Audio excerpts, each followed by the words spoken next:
Good evening, everyone. I'm Martin Garza with the Dripping Springs ISD Council of PTAs. I'm the parliamentarian and am moderating a school board trustee candidate forum this evening. First off, I'd like to apologize for the Facebook Live issue. I just couldn't seem to get onto the account to go live, but created this recording that'll be on YouTube, and then we can share it to Facebook later.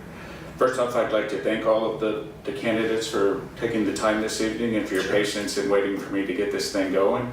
I'd also like to thank American Water Dripping Springs for allowing us to use this space.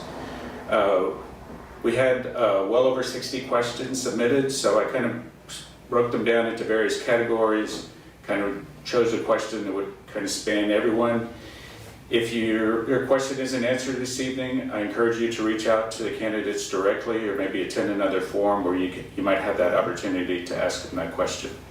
But this is about the four of them, so I'm going to step behind the camera and start with the questions. Thank you. Okay. PTA's mission is to make every child's potential a reality by engaging and empowering families and communities to advocate for all children. Which communities of children need more outreach and attention, and what ways do you see advocating for them through the DSISD Board of Trustees? And you go ahead and introduce yourself, and I'll give you 2 minutes to answer the question, and we'll start this first question with Rob.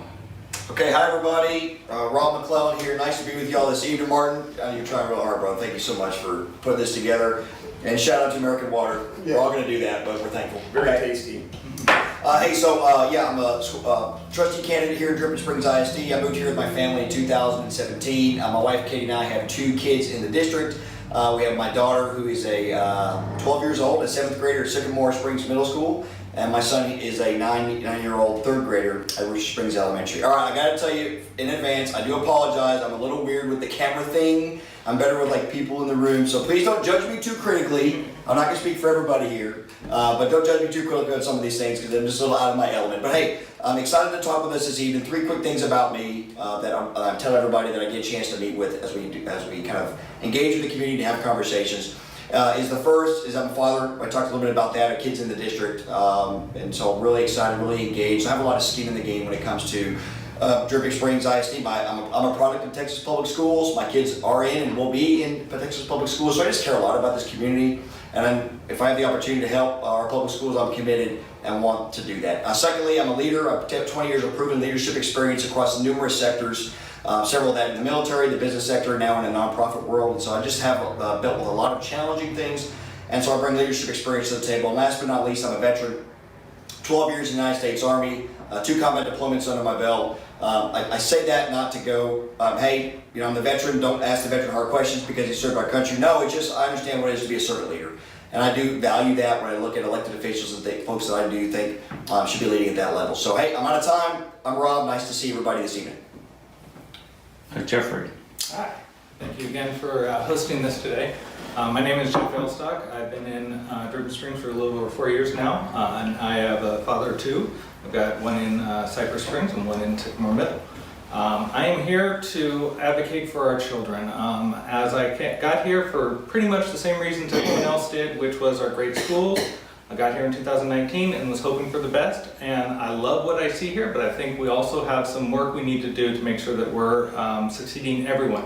So with that, I started thinking about what does it mean to be a board member. I looked in my industry. I've been in the industry for over 20 years in IT as a leader, as a financial advisor, and of course as a project manager. So with those compliments, I look at myself and I say, okay, what can I do and what can I help with the board in terms of what we're trying to accomplish with the next generation of kids that are going to be coming out, especially when it comes to tech. And you know that tech is in every aspect of our school now, so it helps to have somebody like myself to be able to help guide that tech and say what is appropriate, what is not appropriate, when should we start adopting certain things, and what should we discard if it's not being worked on.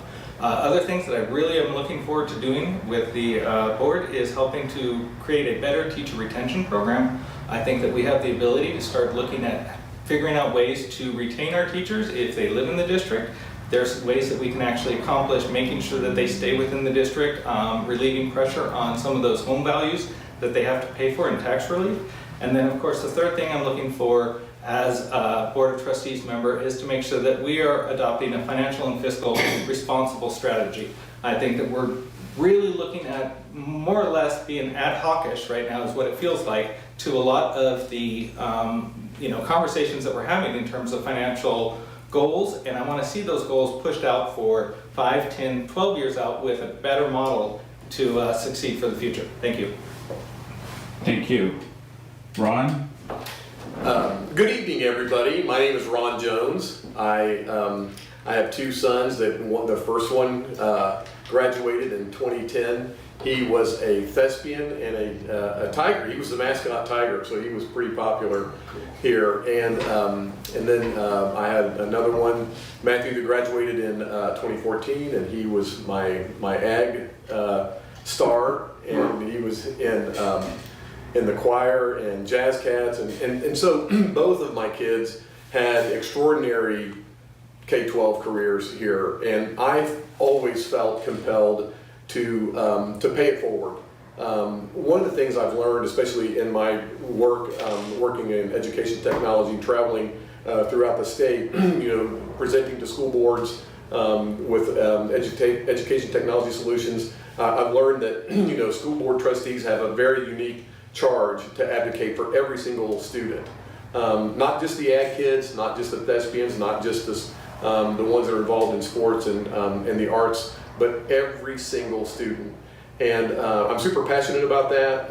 We're kind of in a unique position here because of the growth. Obviously, there's a lot going on, and I've thoroughly enjoyed working with administrators, parents, taxpayers, and especially, my favorite category are the students. Nothing is more rewarding than seeing the fruits of your labor, of all the professional development and all the time and effort that not only the trustees put into place, but our administrators, teachers, coaches, bus drivers, food service workers, and everybody. I mean, it really does take the entire entity to produce a successful, productive DSISD student, and I'm super proud of that. And thank you all for allowing me to be here, and Martin, thank you for having us. The water tastes great.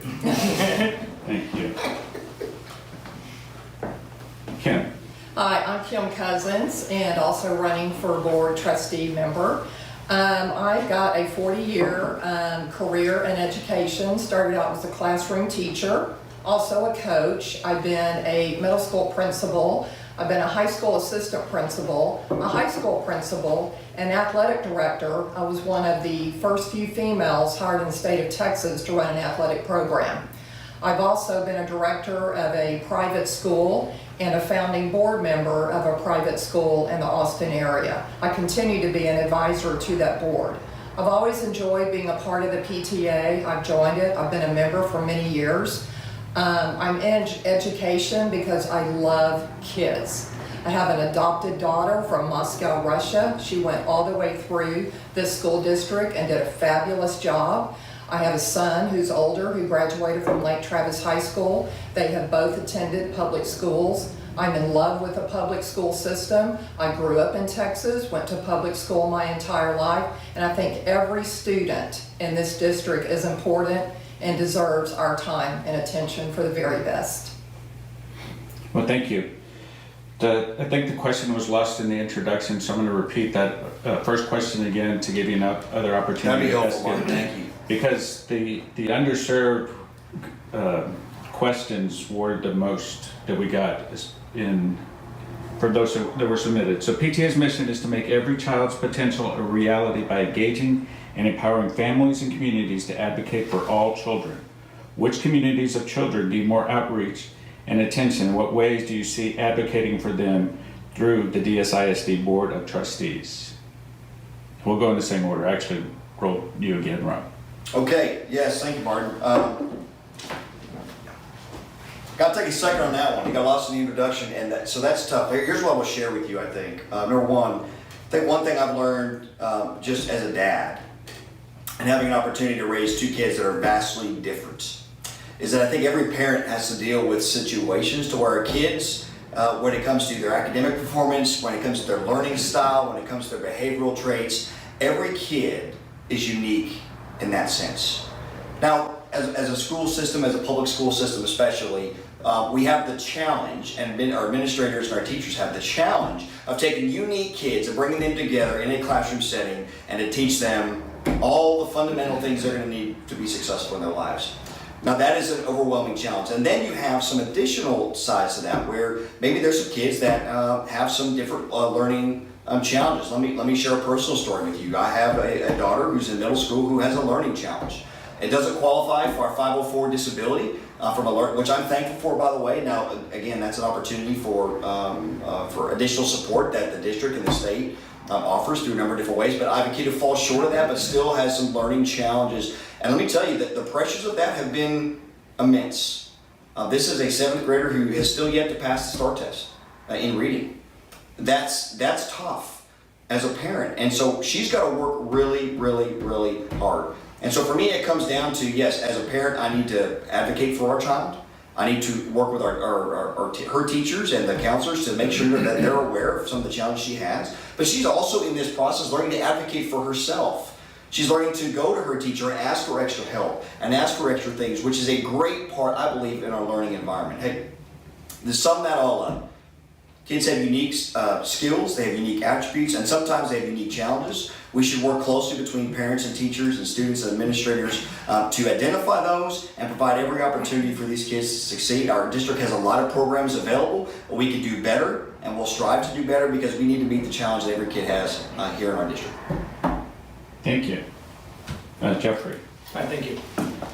So the best way that we can prepare our children and get them to recognize their potential is to ensure that the teachers have all the tools necessary and the time necessary to be able to address every one of these individual needs. Our teachers right now are overworked, stressed. There's a lot of pressure put on them, especially outside of COVID. That was a very hard stress to overcome. But what we're trying to accomplish is giving them the one-on-one time that they need so that they can ensure that they're addressing every child's need individually, and then creating a better model to bring the outcomes that that child needs in order to be successful in life. One of the things that I noticed when we were looking through HR reports was that a lot of the openings still are within our special education department, and that's a critical problem because those are children that should not be left behind, and we need to address that with options about teacher retention, options with being able to bring substitutes on board as full-time, giving on-ramps to maybe district staff that want to actually go after their teaching credentials and figuring a way to scholarship those people so that we can start backfilling all of these gaps and these openings, because without having the teachers in place to be able to serve those students, we're still not going to be able to help any of the students and bring everyone up to speed with their own unique needs. So thank you. Thank you. Ron? Thank you, Martin.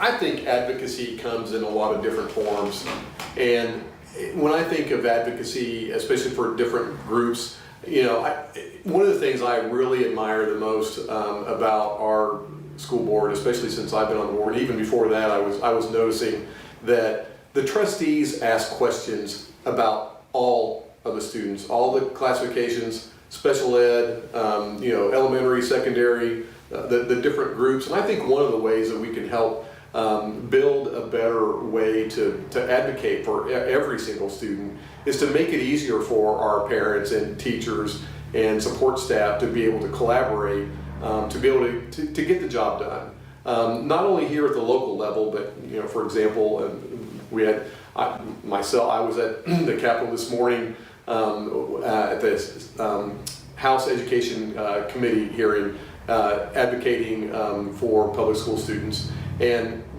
so I really do think that being able to bridge that gap with the parent groups, certainly the clubs, the sports teams, ag boosters, choir, band, I mean, they're all critical. And to be able to have that kind of support for every single student and to advocate them, but not just here locally, but at the state and federal level, really needs to happen. There's a tremendous amount of pressure on public schools right now because of certainly COVID. I was talking to a teacher earlier that the COVID years was certainly detrimental, and having that, the burden of that academic lift to be able to make up for that lost time is pretty difficult. So being able to, provide supports for our teachers and staff is absolutely critical. Thank you. Thank you. I think that we have a lot of different types of populations of students in this community, and I think meeting the needs of each one of those students and the types of populations that they come from is critical. I worked at a school once where we had our Hispanic students invite all of their mothers to come into the building, and we had a Mother's Day tea for their families, and we had our orchestra play background music. They brought fancy china. It was so important to those students to bring their mothers to the school and show it off. When I was high school principal, I would meet a lot of students who I would find were not involved and were not in any particular activities. I said, if there's not a club here or an activity that you're not interested in, find a faculty sponsor, pick up the paperwork from my office, and let's start a club and let's get these kids involved. I think every kid in this district is important. I think every background that they come from is important, and it's up to us to be creative and meet the needs and have them all feel welcome in Dripping Springs. Thank you.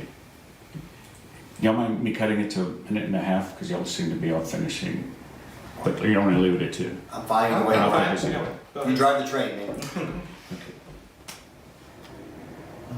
And so folks watching know the seating arrangement and who gets to answer each question first was all picked randomly before we got started. And so for the next question, Robbie actually got this one too. Thank you, Martin. I appreciate that opportunity.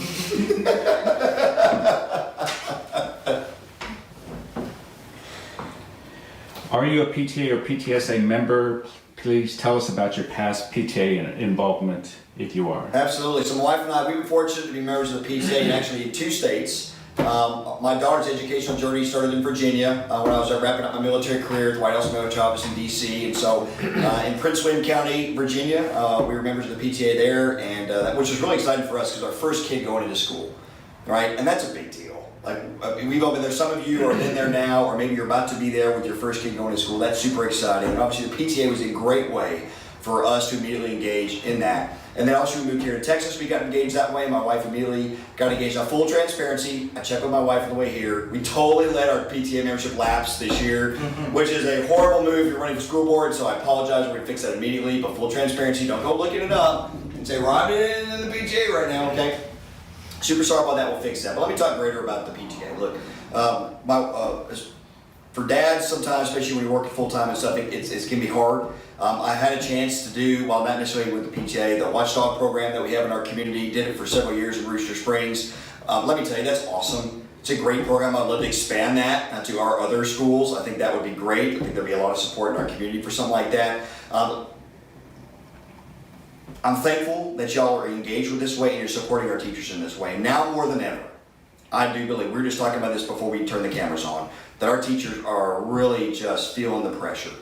They're not feeling appreciated, right? They're not, and you all in the PTA provide a lot of that. Yes, you're advocates but really you're supporting these teachers every day in their classrooms. You're loving on them by bringing them treats and all these kinds of things, and God bless y'all for it. I know that they appreciate it. I'm thankful over the years to have, my wife and I, my wife especially, I got to give my wife Katie all the credit because she's been the one doing that with every teacher that my kids have been a part of through all these years, being able to do that. So thank you for everything you're doing for our teachers. I'm thankful. My family's proud to be a part of it for the year, and we're big advocates of the PTA program. Thank you. Jeffrey. Thank you. So we are a member of the PTA. We were a member of the PTA previously at our last school. It was a smaller school, so it was much smaller PTA. You guys rock out here. There's a lot of PTA involvement here. My wife, of course, is usually the front runner, and I like to be the back office for a lot of the things. But we've seen a lot of success with what the PTA does when it comes to student advocacy and, of course, teacher advocacy. So you guys are the front runners for being able to get the kids engaged and excited about a lot of the extra activities that you bring to the forefront. And then, of course, the parent engagement that you guys bring to the table with instructing and just creating cadence with the conversations that need to happen, especially, for instance, one of the examples we can use is the help we did with a elementary to middle school transition program, where we actually talked about what to expect when expecting a middle schooler. All of those things were actually helpful in creating the idea that a transition from these kids going from elementary school to middle school, there's a lot of things that you need to know about, a lot of changes. You've got many more teachers you have to deal with. The program structure's changed when it comes to the amount of work that you have to do and what the kids are expected to do. And the PTA helped with that transition this year, which was a godsend for a lot of the parents, because they had so many questions about what is new when it comes time to these different changes that I'm seeing when I move to a different building or I move to a different school. So I appreciate all of those things, and I'm excited to continue helping with the PTA. Thank you. Thank you. Ron? Thank you, Martin. Yes, I am a PTA member. I used to be a lot more involved in the PTA than I certainly am now. It just seems like my calendar has been somewhat occupied with obviously serving on the Board of Trustees, but also I've been involved with the Dripping Springs Education Foundation for a number of years, and I'm super passionate about that. Especially when my kids were students here, I used to be involved in the art appreciation program at the elementary school, and I learned so much. But when I think of the PTA, especially in Dripping Springs, and again, thank you all for participating and donating, because it's almost like the last stop. The PTA does extraordinary work and heavy lifting, especially they see a need, they get it done. And you can tell, for example, when you walk into our school buildings, how active you all are, and how critical that is to our daily instruction for every single kid. We were just talking about advocacy, and again, that's another super powerful way that we can advocate for every single student in every single one of our buildings. That's also abundantly apparent. When I've gone to the legislature and gone around, you see a lot of PTA people advocating for our students. So thanks again, Martin, for asking the question. Hi, I am a retired person in this community, and yes, I am a PTA member. I've been involved in PTA with both of my children going all the way through public school. Our schools cannot survive without the PTA. They fight for what they believe in. They work with district administrators, building administrators. They find out the specific needs that are needed on their particular campus, and by golly, they go out and they make it happen. We couldn't do it without the partnership of our PTA, one of the most important programs in any school district. Thank you. So the next is a two-part question. The first part is, what was your stance on last year's bond, and what is your stance on the bond proposal coming up in May? Ron, you get this one first. Oh my gosh. So thank you again. It's probably the most important issue before us. I have I've taken the money that I would normally spend on my campaign, and I've given it all to the political action committee in charge of the bond. And so and I've been telling people, and I've had a lot of people, friends, family, want to donate money to my campaign. I've asked them to specifically either give money to the PAC or the Education Foundation Board, just because I think that's just such a critical lift. In 10 years, nobody's going to care who won school board trustee, hate to tell you, but the bond has implications for the next 10 to 50 years. It's hugely more important. So absolutely, I supported it in the fall, and I continue to advocate for the bond on May 6th. And if you haven't learned by now, if you haven't heard or seen our signs around town, be sure to pick up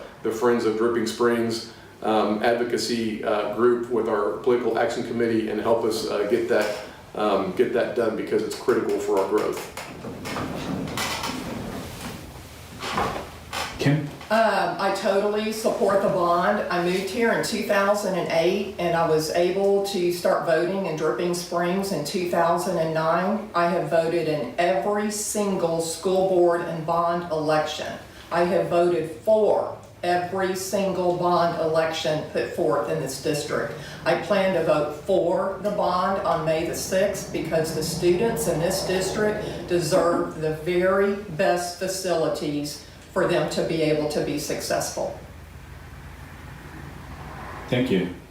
Rob? Yeah, so two-part question. I'll answer November bond first, and then of course the May 6th bond that's going to be on the ballot. So I was with the majority of the community with sharing some concerns about the bond that was on the ballot for November. And so just know that there were some concerns that I had that 53 to 54% of our community also had. And so what I was really encouraged about coming out of the November bond, when I really started engaging more in the process, was the method that the district administration and the current school board went through to evaluate the feedback from the community, some of which I provided as a part of the survey analysis, and determine what was it in the community that they just had a challenge with when it came to the bond proposal, the $480 million bond proposal that was on the November bond. They worked really hard to go back and identify what those things were, and the May 6th bond proposal that's on the ballot, the $223.4 million, I believe, $223.4 million, I think addresses the critical infrastructure needs that we have right now in our district. We are out of room.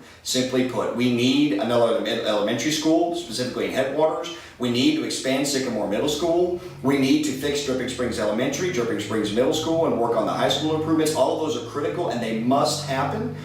This bond also provides for opportunities for planning for the growth for the future, which our community has asked for, and this bond provides for. So, two things real quick. I plan to vote yes on the bond in May 6th. I encourage you to do the same. And I look forward, with all my construction experience that I have, the construction management major from A&M, and a guy who builds buildings, to shepherd the process going forward as we move into potential bonds in 2024 and 2025 and 2026. Thank you. Thank you. Jeffrey? Okay, thank you.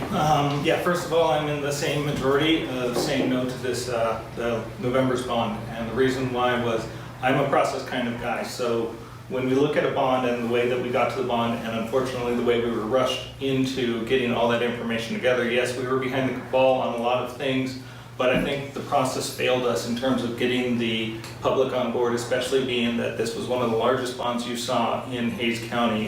Hays CISD is putting a bond together this year that is their largest, and that wasn't even as large as what we put in November. So the issues there had to be fleshed out in order to understand why. And I think the district did a great job of understanding that and saying, okay, well, we realized where we took missteps in terms of public trust, where we're going to take this next.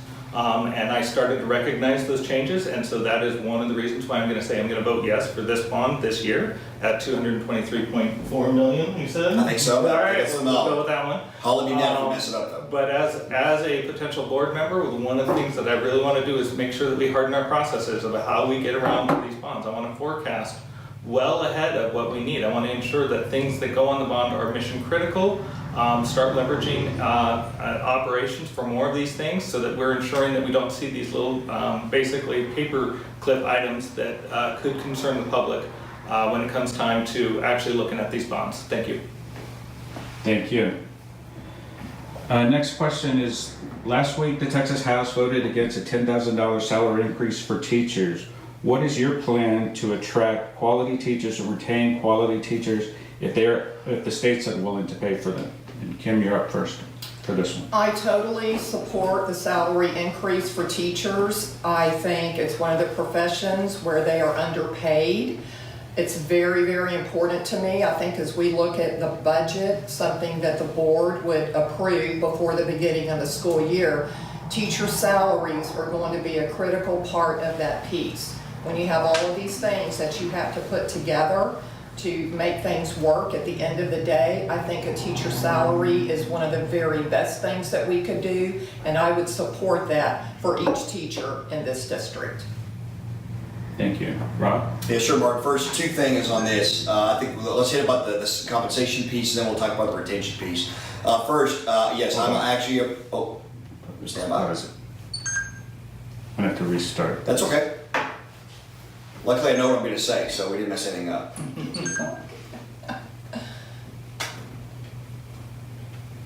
All right.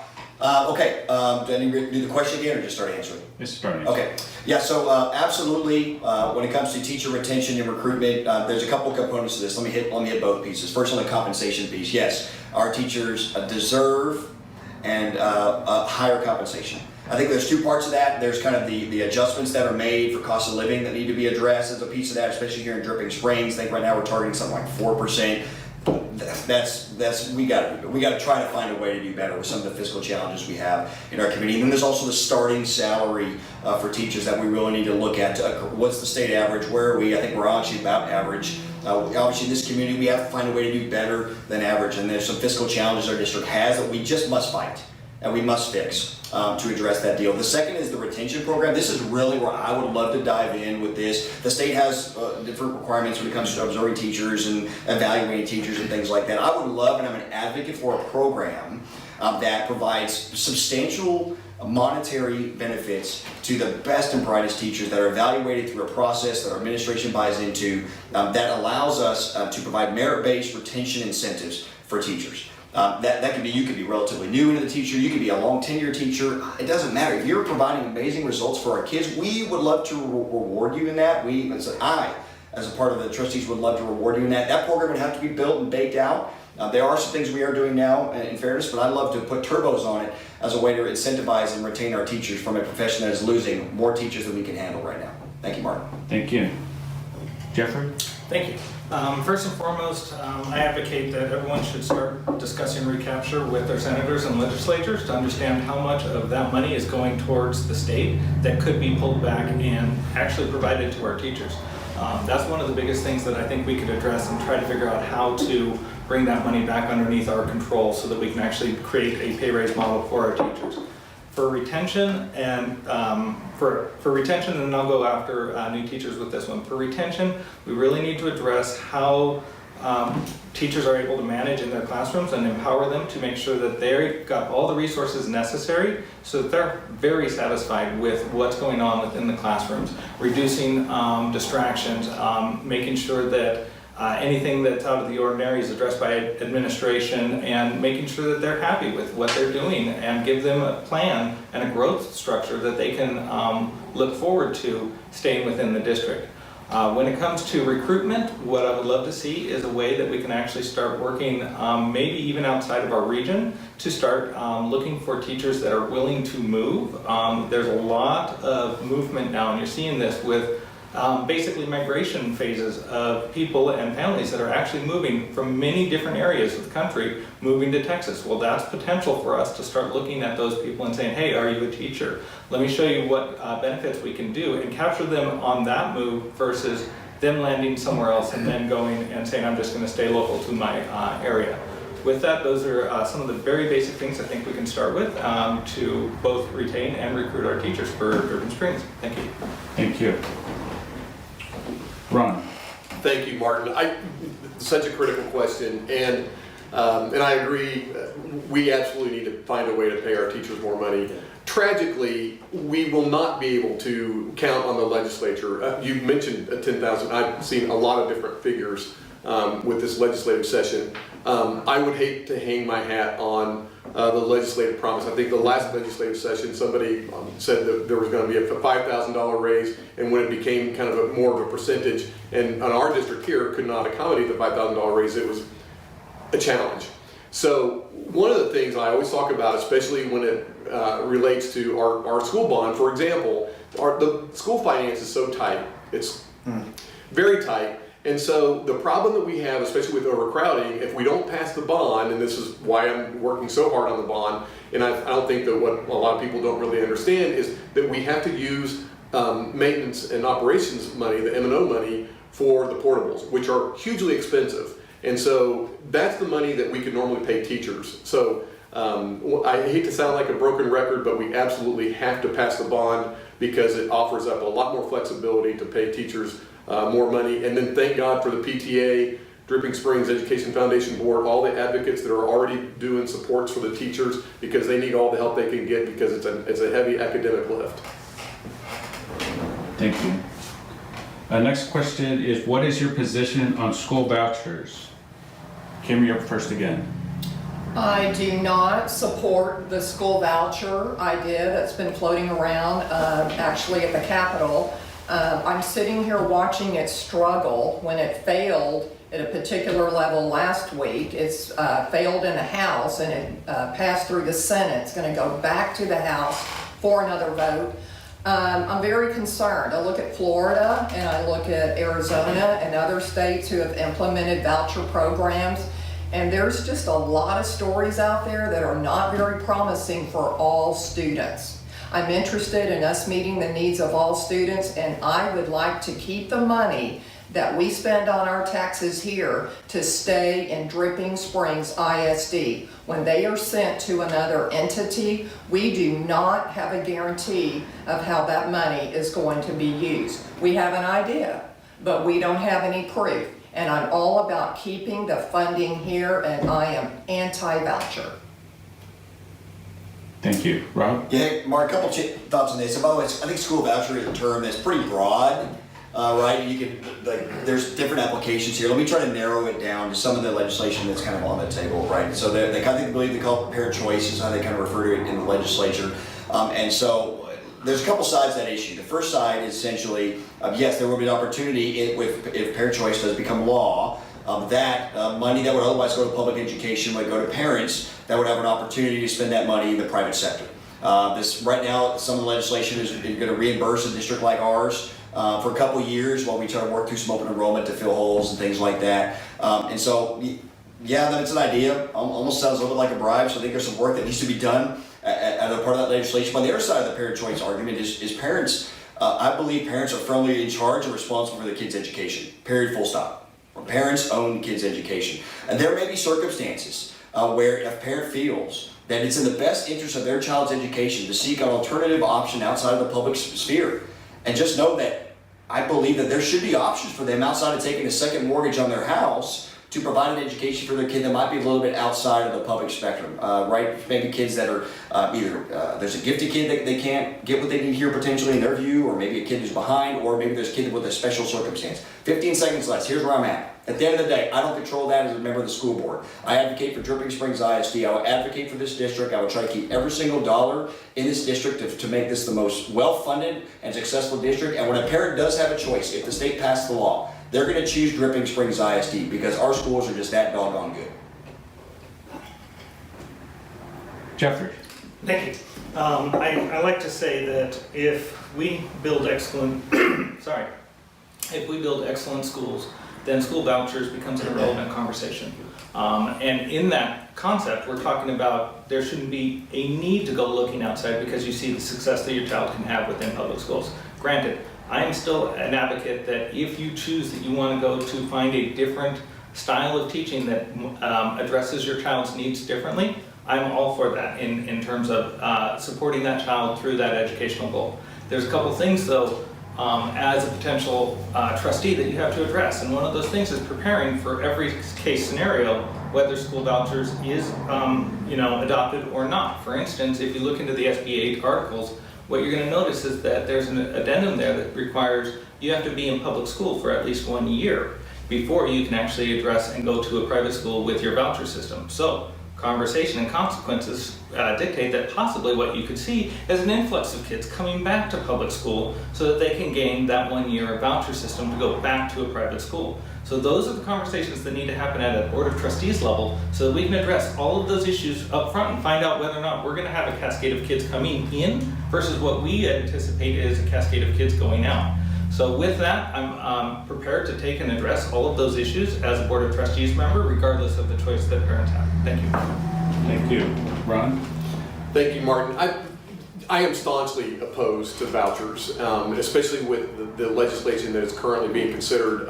Coincidentally, actually, I saw Dr. Hetrick at the House Education Committee hearing this morning at the legislature. We were both in the same session watching the debate go back and forth. And for full disclosure, I also sit on the board of Friends of Texas Public Schools, and one of the reasons why I think I'm such a staunch supporter of public schools is because I've never seen, for example, an advertisement from a charter school or private school trying to recruit or toughest to educate students, like special ed. They've never done that. Public school systems takes every single student. Now, I'm not suggesting that the public school system is appropriate for every single kid. I applaud the charter schools and the private schools that do a great job, and but they have a different circumstance relative to accountability, to their financing, and at the end of the day, how they're run, they make decisions based on dollars, not necessarily what's best for students, and that's why I'm opposed to the voucher system. Thank you. Next question. With the accelerated growth in this district and need for future bonds, what has the district done well and what can the district improve upon when it comes to improving communication and restoring trust in the community? Jeffrey, you're up first. Thank you.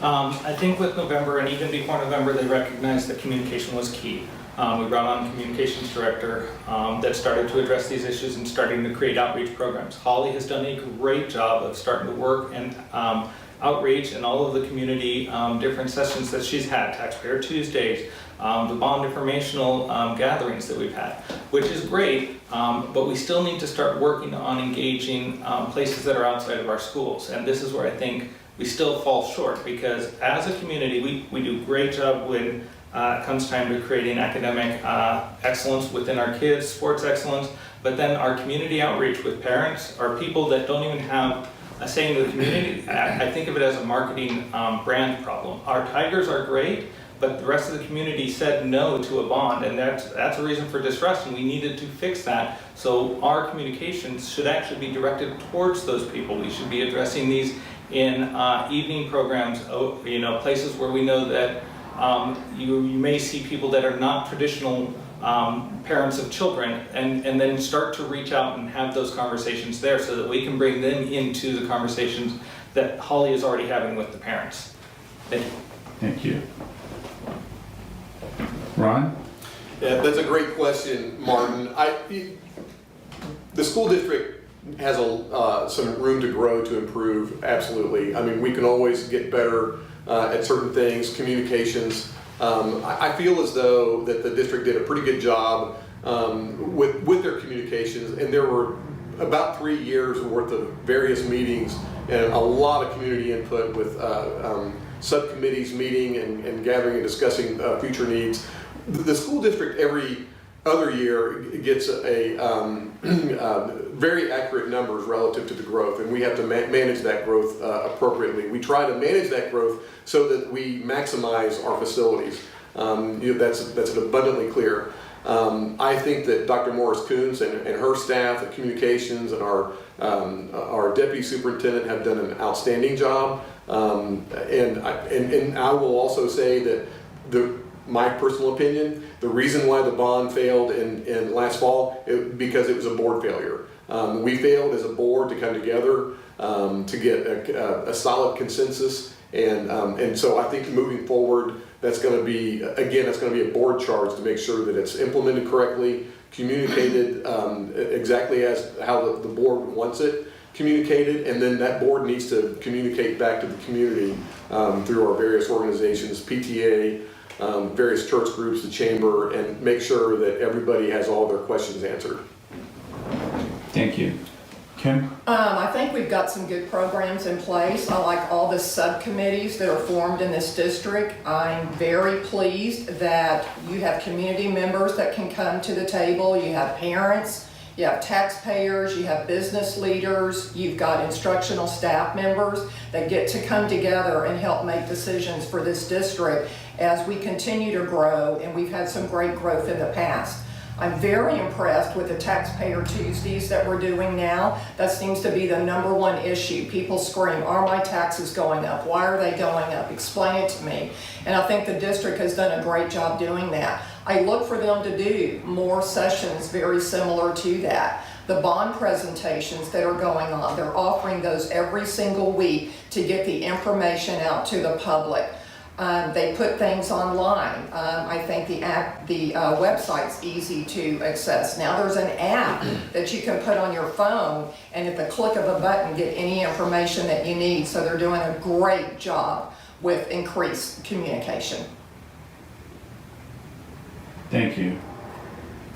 Rob? Yeah, I'll echo Kim's sentiment. I believe that our superintendent or deputy superintendent are, what are they doing, 100 meetings, right? I'm embellishing. It's a lot. But they are going above and beyond, in my opinion, to share the facts with the community, because that's all the district can do, folks. They can share and present the facts of the bond that the school board approves. And so, but here's my honest opinion. I think they're swimming upstream.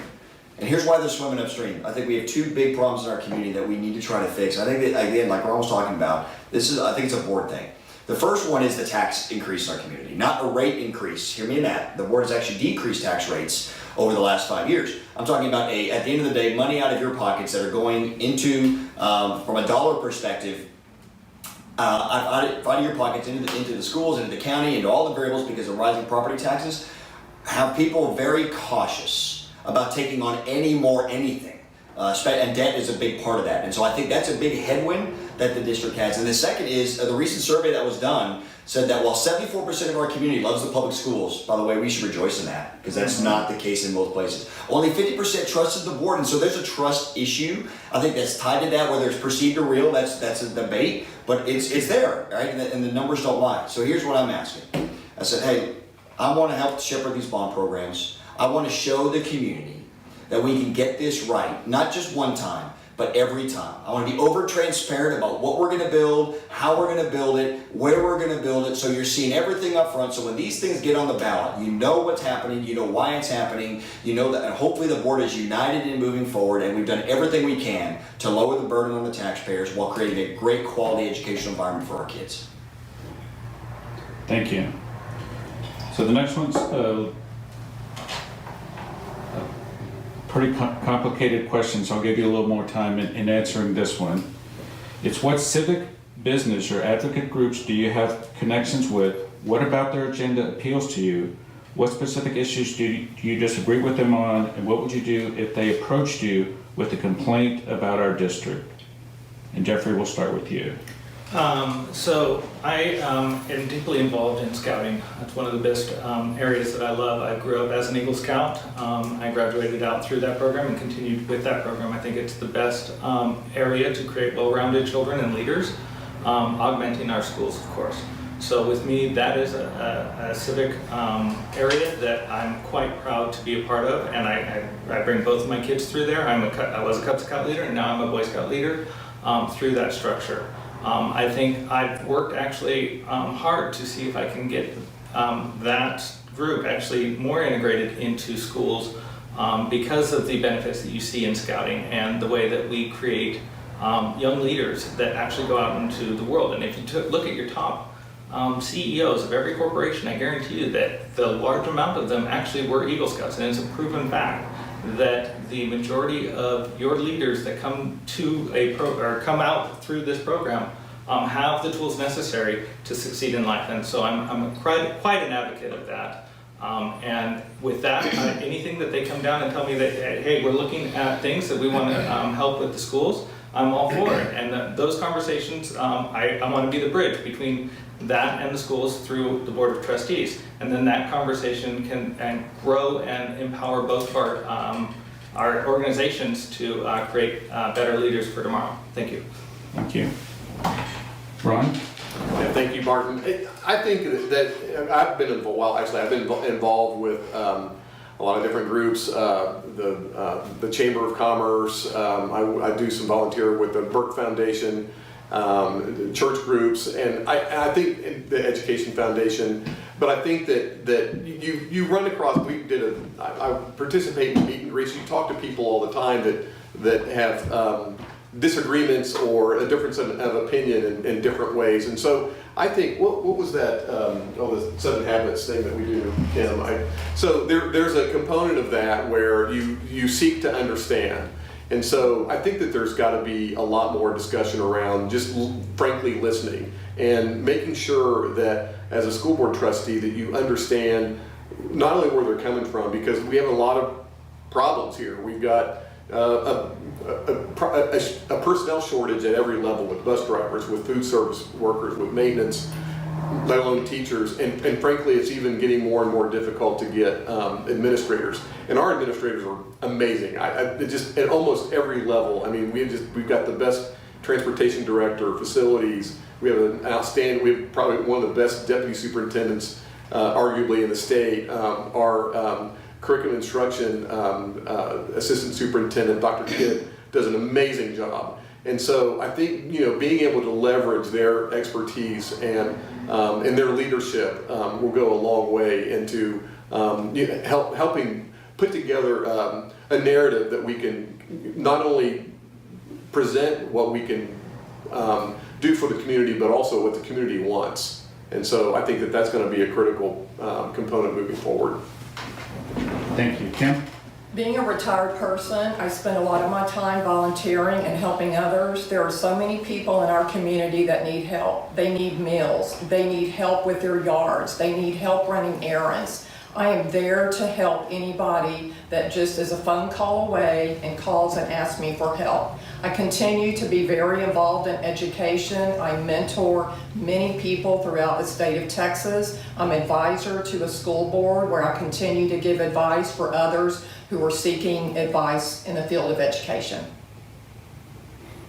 Thank you. Rob? Yeah, hey, Mark, I have the privilege to be part of just really a lot of organizations. A lot of that's through ministry that I get to do here in our community, and so I get to know so many different folks in our community that are doing everything from feeding kids to doing trips all over there and helping people go out backpacking in the middle of the mountains and all kinds of stuff. And I'm also a commissioner of a baseball organization here in town, and yeah, get sports in the game. Try to get everybody to agree on that, right? Like that's not happening, right? So listen, I think Ron had a great point, and let me just bring home my version of that was, look, two of us in this room are going to get on the school board, right? Unless nobody goes to vote, and then no one gets any votes, right? So someone's going to vote. I do believe it, and it does speak to an ability to work together and define what's best for a community, for the organization. I value that.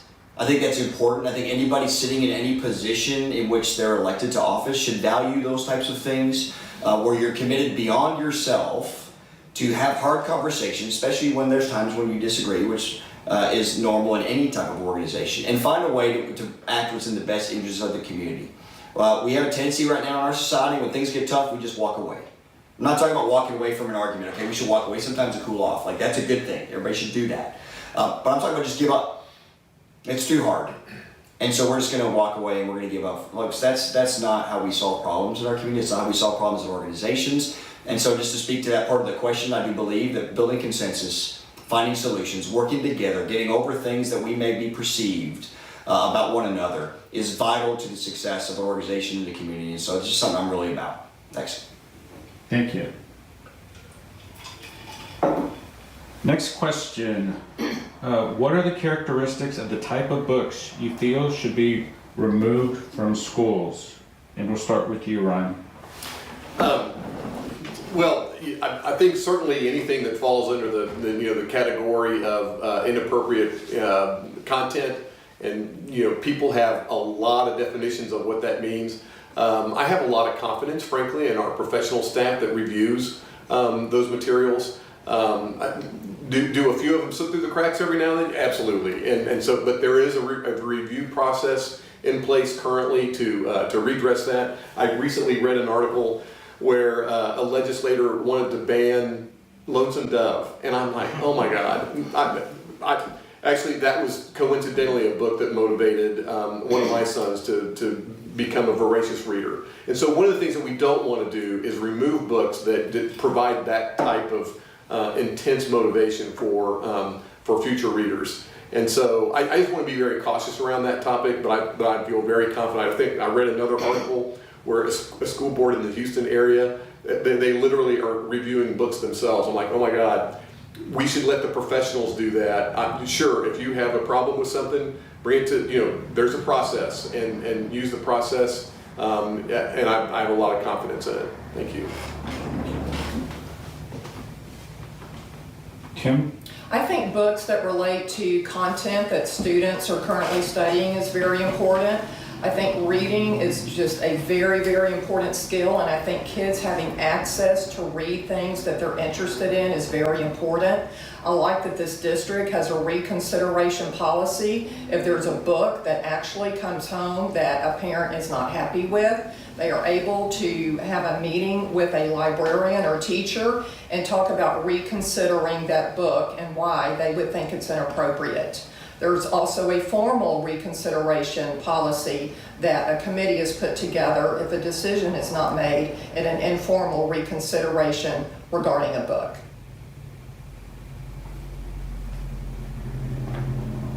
Thank you. Rob? Yeah, hey Martin, so yeah, I kind of shared this the other day. Obviously, this is a natural conversation. I don't know, I kind of find it disappointing that we're here talking about banning books in libraries. I just find it disappointing. But the reality is the district does indeed have a policy in place to address these types of things. Parents can bring these to the attention of the school and the school board at any time. That's obviously good, right? It's good to have those kinds of things in place. Obviously, what should be banned? I mean, obviously things, as Juan was making mention to, that would be, obscene, with a high degree of vulgarity.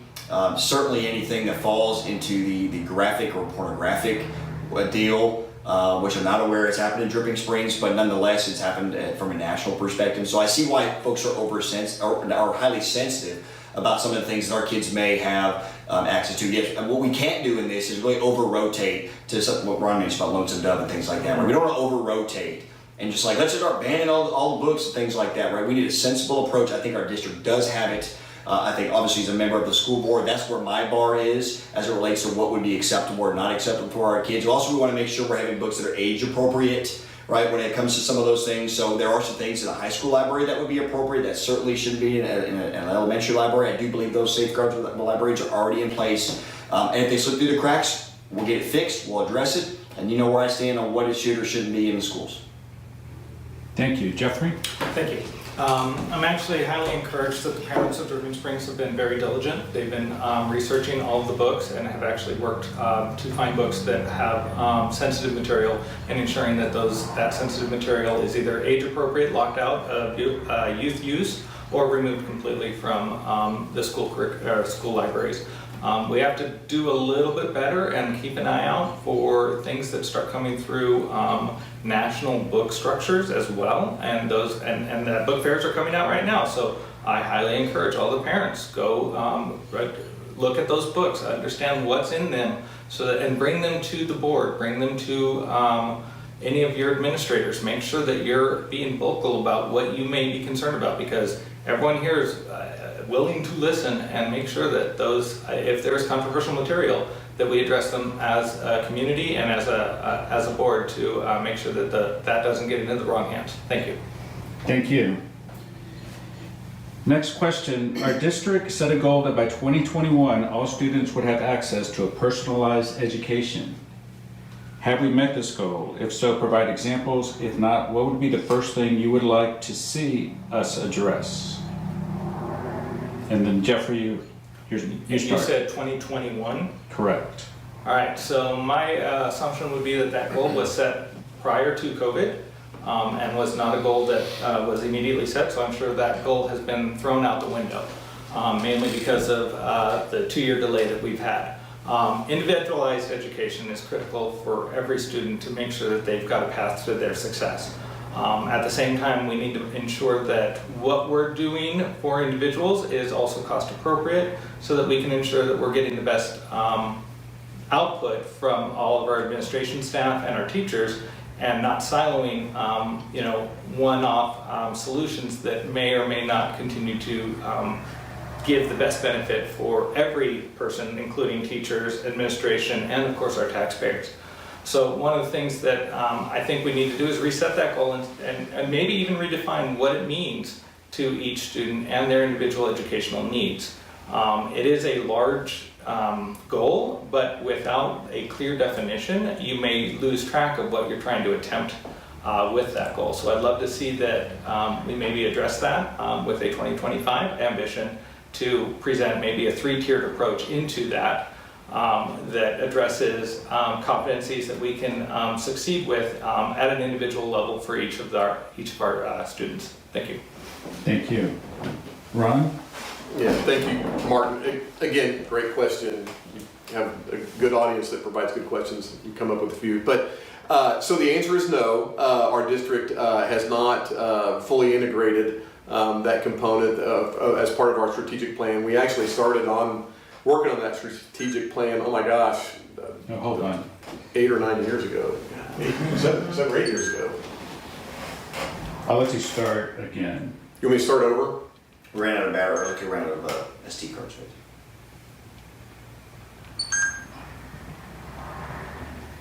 Right? Go. Thank you, Martin. So the answer is no.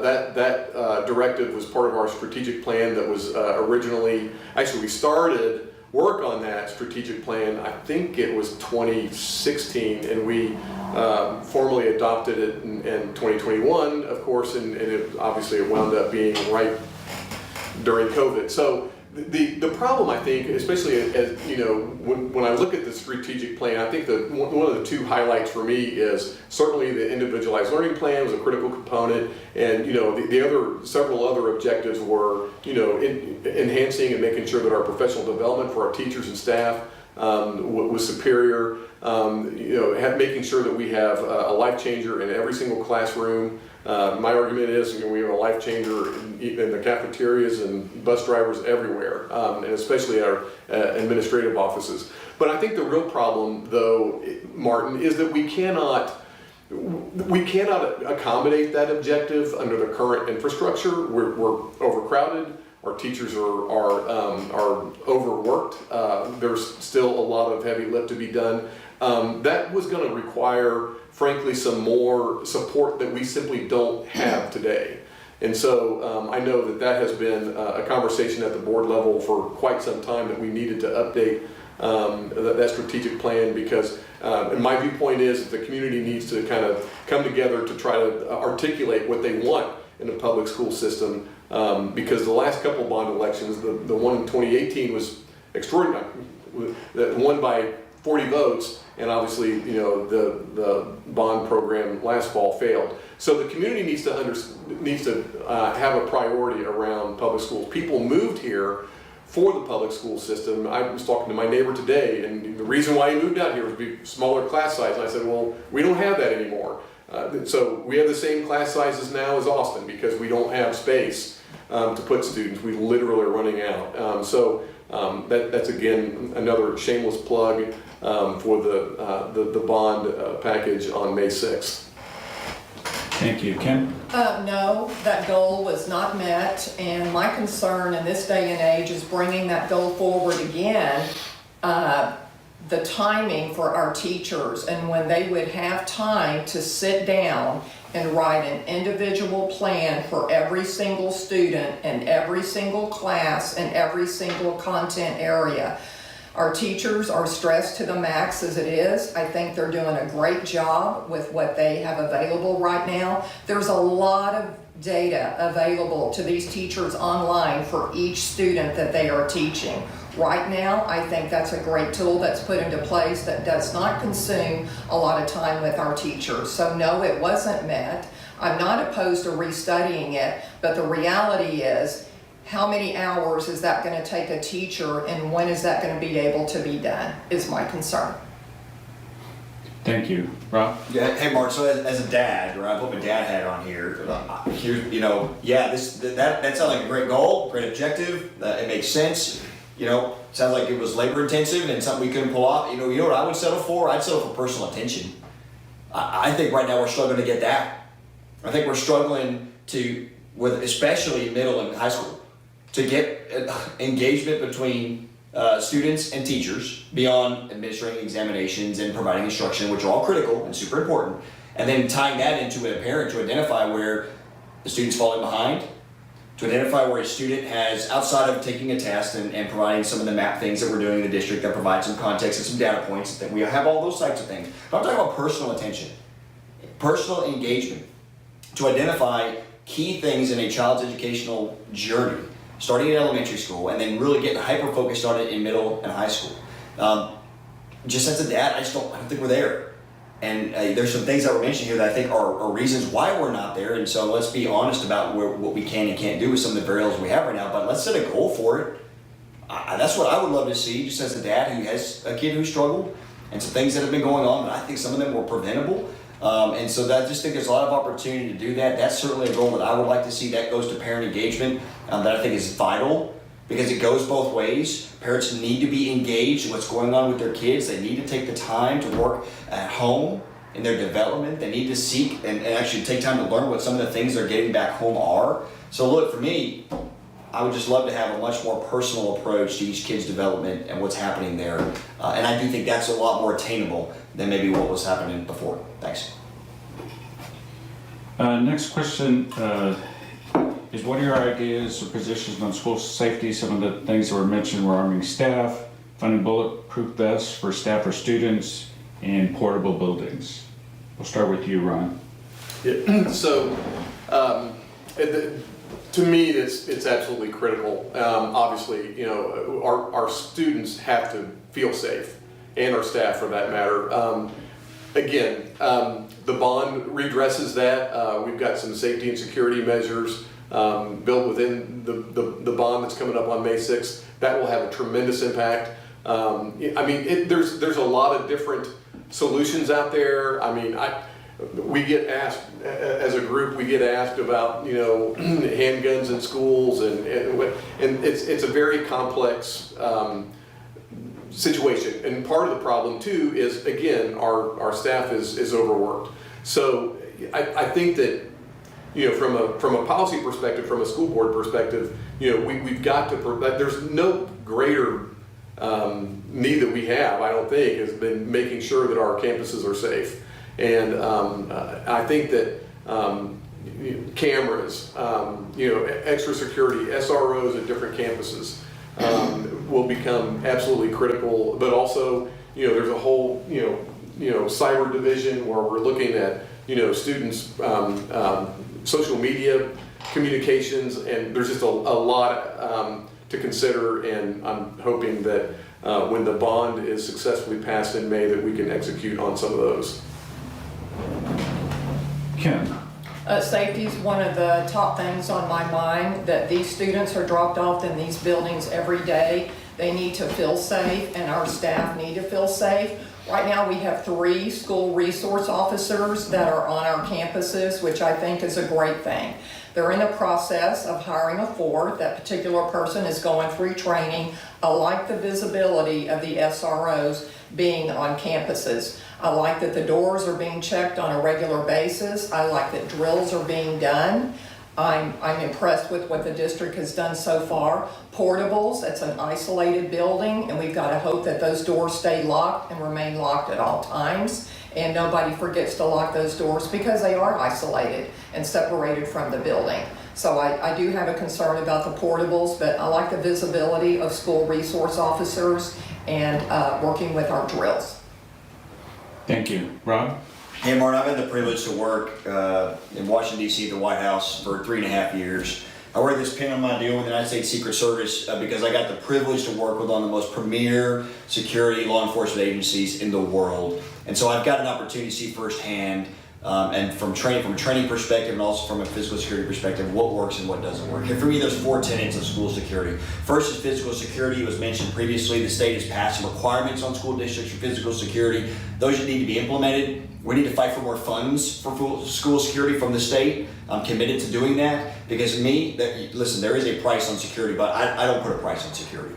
We must do everything we can to do that, and physical security is one of those pillars. The second is a strong partnership with law enforcement. SROs were mentioned earlier. Those are absolutely, I would say, a critical component to safety. Here's what I believe. I believe in order to deal with an active shooter situation, which is the worst case scenario, that is the most disastrous consequences that could ever be. And quite frankly, it speaks to a serious mental illness crisis we have in our country right now. You got to get a good guy to a gun with a bad guy with a gun as fast as you can. I'm open to a lot of different opportunities that provide that opportunity for our district. The third one is accountability in our schools. We need to know where kids are at all times. We actually do pretty good at this. I've tried to get into the middle school recently, and it was a chore. And then last but not least, because I'm out of time, is strong discipline in our schools. Listen, we can talk about the worst case scenario a lot because it's very important. The consequences are severe, but we have discipline issues going on our campuses every single day. We need to empower administrators. We need to draw the hard lines. There needs to be consequences for misbehavior. Teachers need to know that if a student walks on the line or makes mistakes, we need to give them a chance of redemption, but there are consequences. That will prevent things like drug abuse in schools, exchanging prescription drugs illegally, vaping, a lot of different variables that exist in our schools right now that must be solved as a part of school safety. Thank you, Mark. Thank you. Jeffrey? Thank you. Yeah, I think we're on the right track with a lot of things that are being put forth, especially with the ways that we've addressed security in both the bond packages.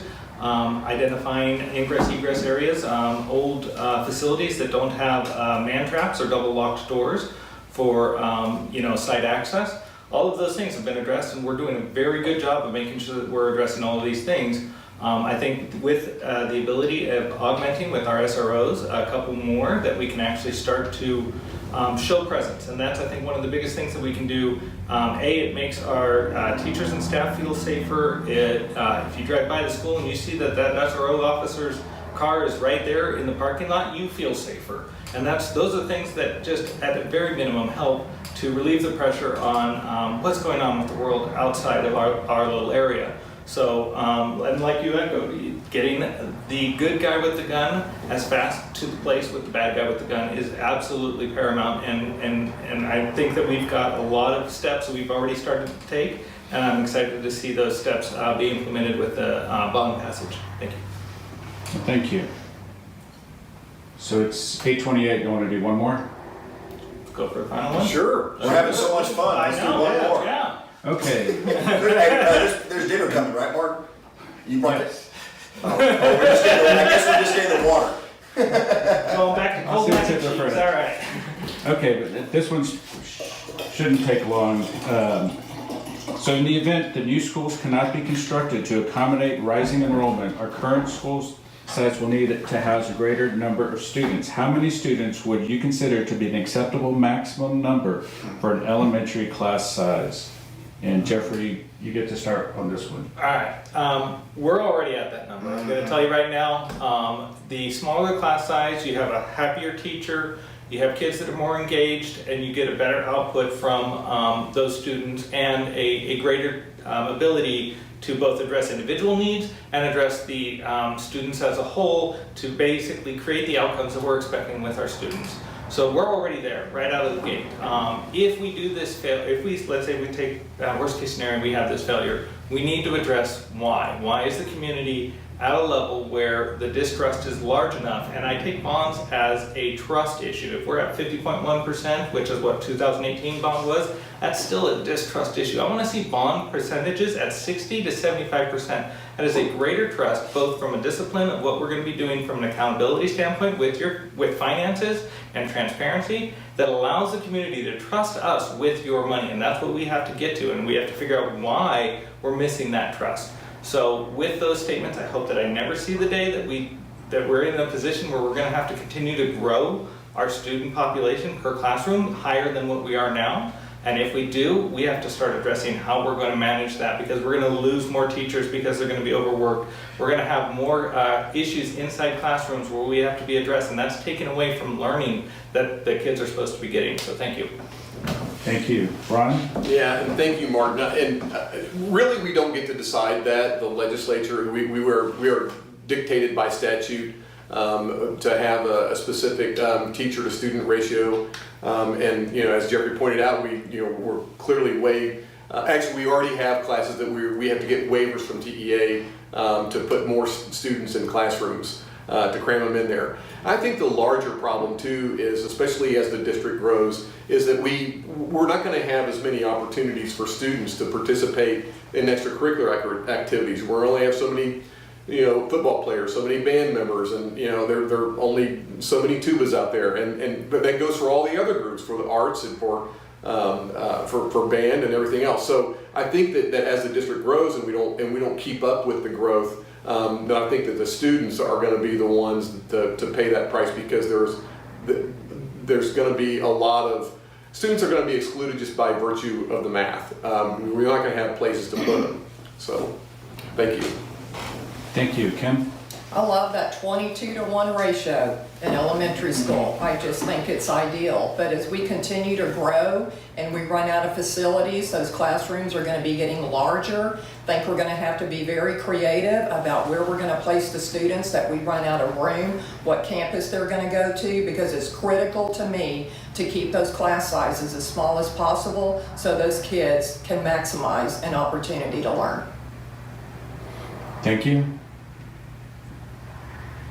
Rob? Yeah, sure. So, I mean, I'll defer to our educators on what they view would be optimal, right? Any number I would say would be arbitrary, I would say. But as a dad, a 1-to-1 sounds good, right? That's obviously not feasible, and that's a little ridiculous. But the smaller, the better, right? If I'm going to talk about personal approach and the personal engagement with our students, right? Obviously, the smaller the class size, the more opportunity there is for those types of things. So, obviously, in order to do that, we need more teachers and we need more schools. Right, that requires financial resources. The bond is going to get us at least, and I do believe it will pass on this ballot. And I again encourage those out there to go get out and support this and tell a couple friends to do the same thing, right? Because the stuff we need now is critical.